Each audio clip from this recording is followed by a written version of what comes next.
Good day mga Lods, SMB nilaglag ng NLEX sa panalo sa Eastern Hong Kong. Ito ngayon mga Lods ang ating pag-uusapan sa video natin ito. Ngunit kung bago ka pa lang sa aking munting YouTube channel, humingi po ako ng likes, share and subscribe. Maraming salamat in advance mga Lods. So dito nga mga Lods, ang panalo nga ng NLEX sa Hong Kong Eastern ang nagsara naman ng pintuan ng pag-asa na makapasok sa susunod na round para sa San Miguel Beermen.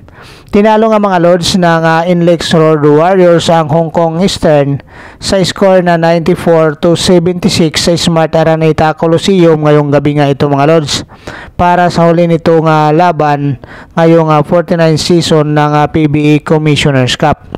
Tinapos ng NLEX Road Warriors ang elimination na may karatadang 6 win-loss record para ilagay ang kupunan sa paglapit para makapasok sa quarterfinals. Ang NLEX nga mga Lods ay makukuha ang outright quarterfinals seat kung matatalo ang Magnolia kontra sa Meralco Bulls sa laban nito sa Biyernes para sa huli nitong laban sa elimination din. So bumagsak nga naman ang Hong Kong Eastern sa 7-5 win-loss record.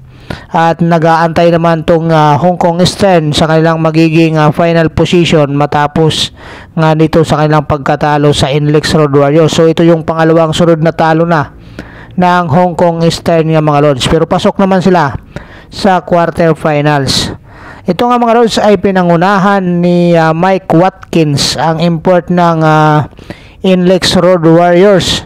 Ang panalo nito na umiscore nga ito ng double-double, 41 points, 14 rebounds at may dalawang blocks pa ito. At sinuportahan naman ito mga Lods ng local players ng NLEX na si Robert Bullock na umiscore naman ng 21 points, 5 rebounds at saka 8 assist.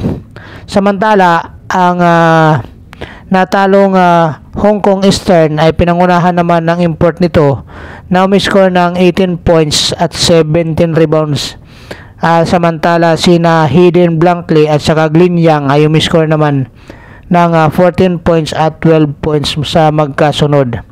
So ito na mga Lods ang kauna-unahang pagkakataon na ang San Miguel Beermen ay hindi makakapasok sa playoffs at simula noong 2015 kung saan ay nagtapos sila ng pangsyam. Ngayon mga Lods sa PBA Commissioner's Cup magtatapos ang San Miguel Beermen na hindi rin makakapasok. So malamang mga Lods pang 10 na itong San Miguel Beermen sa team standing. At dito mga Lods matatapos yung kanilang dalawang taon na pagpasok sa playoffs ng PBA. So marami dito nga mga Lods ang maninibago dahil walang San Miguel Beermen ngayong playoffs ng PBA Commissioner's Cup, at sila pa naman dito mga Lods ang defending champion. So ganun talaga mga Lods, at malamang mayroong mga malaking team revamp dito sa San Miguel Beermen dahil dito sa kanilang kabiguan, at abangan natin to mga Lods. So anyway, maraming salamat. God bless you all. Bye bye.